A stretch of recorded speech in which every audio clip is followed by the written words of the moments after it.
Pasi u mbajt më shumë se 4 muaj në paraburgim në një vend sekret, ish presidenti egjiptian Mohamed Mursi, i rrëzuar me grusht shteti, doli sot para gjykatës. Së bashku me 14 anëtar të vllazërisë myslimane, ai akuzohet për vrasjen e 10 protestuesve në përleshje të armatosura jashtë pallatit presidencial, pas nënshkrimit të një dekreti që zgjeroi pushtetin e tij.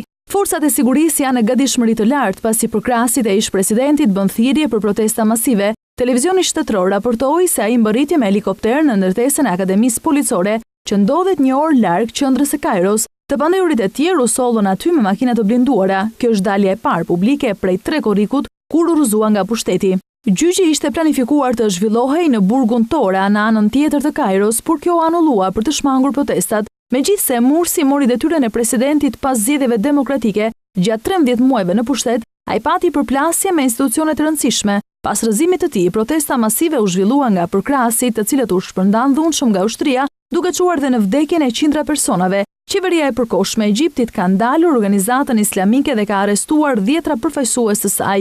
Një ditë përpara nisjes së gjyqit në Kairo, qëndroi sekretari amerikan i shtetit John Kerry, i cili shprehu angazhimin e Shteteve të Bashkuara të Amerikës për të punuar me udhëheqësit egjiptian. Sipas kryediplomatit amerikan, fati i Egjiptit dhe marrëdhëniet e tij dypalçe varen nga tranzicioni demokratik.